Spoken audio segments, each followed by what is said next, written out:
Hello lovely people, this is Romedy and welcome back to another shorter snapshot video. We're looking at 19w12b, but I will also be mentioning a few pieces of the A snapshot. So basically there are 2 or 3 things to cover here, because they do kind of affect survival mode, or could have affected survival mode if they wouldn't have been changed again. So in 19w12a, the glass was changed to be a solid block. Now beforehand it was a block that wasn't solid in terms of redstone, but also didn't suffocate the player or any entities. In 19w12a they actually changed that partially, so that now entities would suffocate in glass. I thought this was a totally logical thing to do, because glass is a thing that if you had it pushed into your head you would definitely suffocate in. However, quite a few people apparently didn't like the change, because they still wanted to be able to transport their mobs through having them inside of glass instead of glass panes. So yeah, that now got changed back. Now when a piston now pushes a glass block into an entity, it still takes damage for 1 tick, but then it like doesn't take damage any longer. So I don't know what that is about, but yeah, now it will no longer take constant damage while in the glass. However, the glass is like still in a way redstone transparent, but this is now possible because you now can put redstone on top of glass, but at the same time it's transparent, so the redstone also goes through on both sides. So this is something that apparently was possible in Bedrock Edition, I think, and not in Java, and now it's also possible in Java Edition. So much for the changes to glass. They at this point in time don't properly suffocate entities, because that was again removed, that feature. So it now is you can still have entities within glass without them taking damage, but at the same time you can place things on top of glass now, like for example redstone, to direct it in 2 different ways, which possibly opens up a few possibilities, maybe. So otherwise there's not really anything to mention about the glass. So let's go on to the second bigger feature that they now introduced. If you now sneak, you can fit into 1.5 block spaces.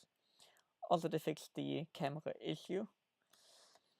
If you turn on the hitboxes, you will see that the player hitbox is obviously normally 1.8 blocks, so you can't fit beneath here. Now, if you sneak, you go down far more than you used to, and you can fit under the block. Now, what at this point in time is apparently considered a bug by some people is that you then can stop sneaking, which makes you go into the block and you can run around there in full speed. However, I would see this as a feature, because it is the same as if you have an elytra on, and basically the thing that enables you to do the dive mining, as it's called. So if you have an elytra and there's only a 1 block gap, you can fit into that gap, but then it looks like your player model is actually standing up, but you can still fit through such gaps. So if they fix the issue with that, if you stop crouching beneath here, you can actually still run around, even sprint beneath the blocks. If they fix this error, I think then also dive mining might be removed. So it sure is a bit exploity, but I wouldn't see it as a bug. I would see it as a nice feature. But let's see what Mojang makes out of this bug and the other thing.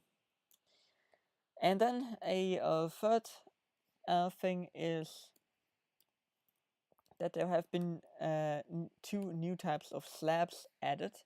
It is the cut sandstone slab. Let's see if I can find this here somewhere. So the cut red sandstone slab and the cut sandstone slab. And if you ever wanted to like build something with like sandstone slabs, or just like general sandstone, but mostly slabs, this is how the sandstone slab looks. This is a smooth sandstone slab, which like also only got added in this version of the game. And now we have the cut sandstone slab, which is basically the between thing. So it has a rim, but it isn't as rough here than the normal sandstone slab. So now you can choose, even with slabs, if you like want to build rough, semi-rough, or complete plain. And the same thing obviously also goes for the red sandstone. Yeah, those are pretty much all the features and things that got added in this snapshot. One thing that I also noticed is that you can now hang the bell from the side, from the bottom of a block, and from the top. However, you cannot place anything else than redstone on glass at this point in time, so maybe they want to change this.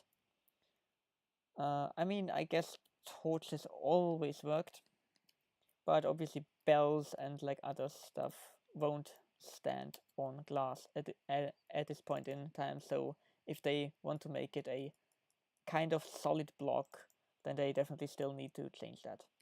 One thing that I forgot is that you can now also shoot a bell with a bow and arrow, and depending on how it is mounted, it can swing in different directions. So for example, this bell that is mounted to the side can swing into this direction, but if you shoot it from this side, nothing happens. If you have the bell mounted like this, the same thing applies. It can swing into this direction, but if you shoot it from this side, nothing will happen.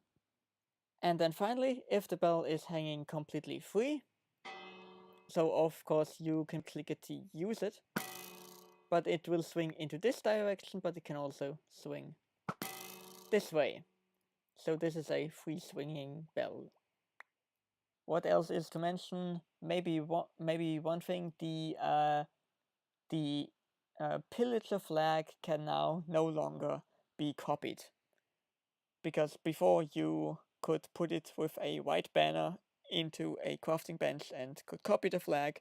This is now no longer possible, so that it's actually a proper thing to get in exchange for then also having the bad omen if you get it. Yeah. Otherwise, that's it.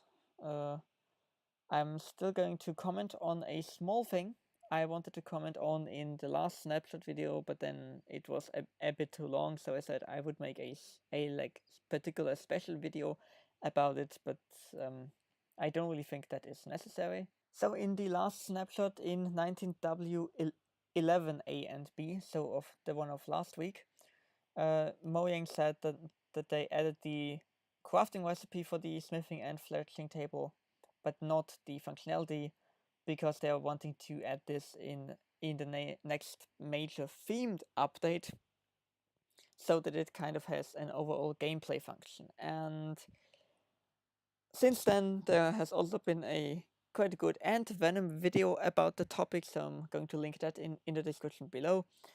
But my thoughts on this are, well, what will 1.15, so the next major themed update, be if it will add usefulness to having the smithing and the fletching table?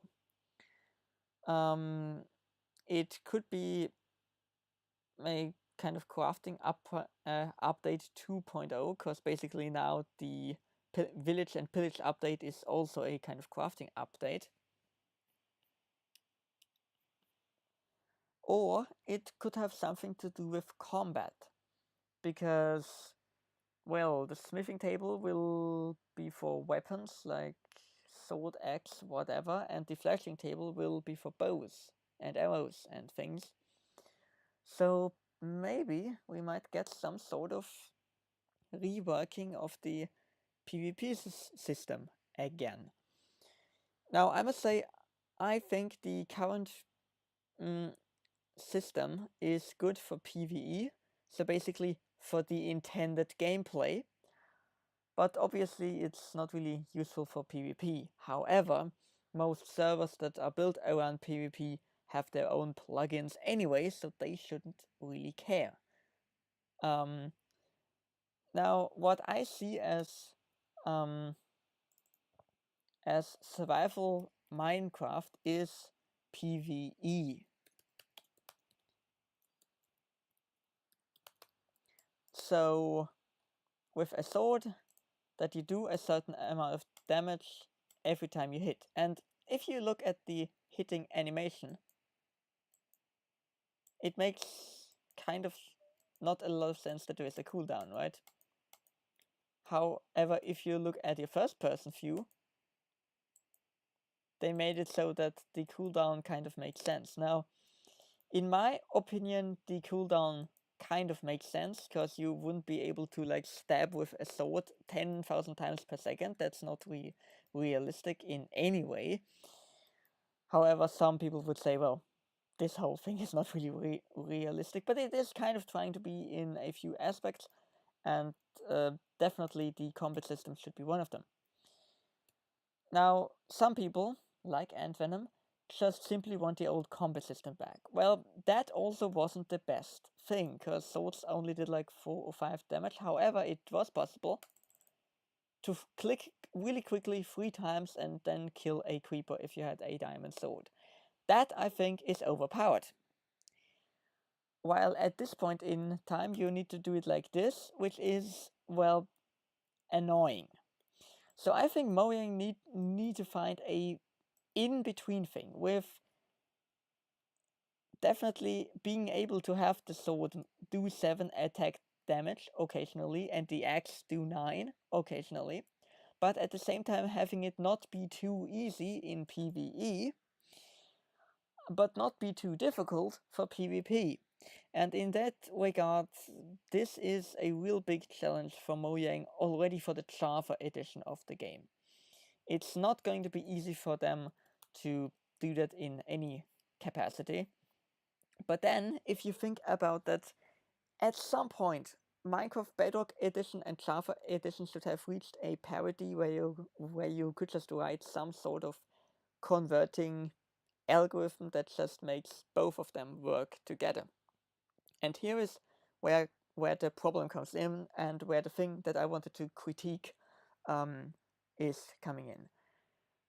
I want to critique that Mojang and Microsoft chose to take the Windows 10 Bedrock editions of the game, so Pocket, Windows 10, and some of the console versions, and make them be part of this whole Better Together update. I think, especially in terms of the combat system, that was a big mistake. Because I have played Minecraft on my phone once, and yeah, you basically have 1, 2, 3, 4, 5, 6, 7 buttons, I think, that are all virtualized on your screen, and in addition to having your hands on those buttons on your screen, you should still be able to see what's going on the screen. On an iPhone 7, that's like not really possible. You like either have your hands over the screen or you see what is going on. Both doesn't really work well. I kind of managed to play the game, but yeah, it's not really useful to have so many buttons on a small screen. Meaning, for mobile, they definitely need to like introduce like different gestures, or just 1 or 2 buttons that do everything. Yeah. However, if they do that, they can't have a really complex PvP. So it really just needs to be spam tapping to be useful in like any way. And on a mobile device, I don't mind if you can spam tap, because honestly, you can't actually tap on your device's screen as quickly as you can click on a mouse. Same thing goes for you can't click as quickly on a trackpad as you can on a mouse. So if the like mobile version would have the old combat system, just like it used to be on Java, I wouldn't be mad, that's okay. However, if you then come to console, there are some pretty good console players out there. If there is not too much input lag, you can tap a console controller button as quickly as you can ideally click on a mouse. And that means that on a console where you also have up to 10 buttons at your disposal, the combat system for PvE and PvP could be a bit more complicated. So you can have one button that's hold up shield, you can have one button that's throw potion, you can have one button that is hit with a sword or whatever. Yeah, you could even introduce the delete button to throw a potion or block with a sword and have another button block with the shield. It's like there you have the possibility to do much more, so you should do more. There should be some sort of bonus critical hit system in there, so that it isn't just this like flat having one button to attack, and as quickly as you can spam this button you can attack something with full like health loss. And then we come to the gaming master race of people playing on a computer or a potato that looks a bit like a computer, what I'm doing here with my MacBook. We can click really fast. We have, how many buttons do we have? Like we have got 26, 27, 28, 29, 39, 41, 42, 43, 45, 46, 47, 48, 49, 50. Yeah, we've got like between 60 and 70 buttons that we could basically all mash pretty quickly, even at the same time if it needs to be. So with that, the system should be easy enough that you don't have to use all 70 buttons, but at the same time, it should be difficult enough that you might have to use 3 or 4 buttons at least. So possibly the same as in console. And this is the problem here that Mojang and Microsoft are facing here. If you make a combat system that's nice for your best-selling parts of Minecraft, which is the mobile edition and the console versions, then you will completely lose all of your players that play on computer. The ones that like the old system and the ones that like the current system, because they are not going to be about this, oh, we've got one button that does 2 things and that's it. That's not going to cut it for Java Edition and Windows 10. At the same time, if you go like, okay, we are developing this for the people on Java Edition and Windows 10, then a person on a console might slightly complain, going, hey, I don't have 60 buttons, and a person on like mobile will just not be able to play the game because they don't even have that much virtual buttons to let go with. So the problem with the combat system is they either need to make the master system that works on every device for 0 to 1000 buttons. That's not going to happen. So what I think they need to do is take a step back, kind of say the Better Together thing and Bedrock Edition doesn't work because of completely different hardware and also software limitations, and just have Pocket Edition have like something close to the old combat system. Have Console Edition something like the current one, maybe a bit watered down and not as annoying. And then take Windows 10 and Java Edition and just completely change everything to be a acceptable, usable, intuitive, but also complex enough to be good for a computer combat system. This is what I think they should do, and if they do this with 1.15 and whatever version it's gonna be in the other editions, then so be it. But I but it's not as simple as just going back to old spam, clickety-click, no shields, no potions, stupidness, because that's not good, but also, yeah, having no way of having something that actually does kill a creeper quickly is also not good. So we went from, oh, that is overpowered, to the shield's a bit overpowered, but everything else is underpowered. Yeah, so if this is a combat update, then you need to do it for each hardware version of the game differently, because it's not going to be the same on an iPhone, a Switch, and my laptop. This is what I wanted to say in the last video, and I kind of, yeah, didn't think it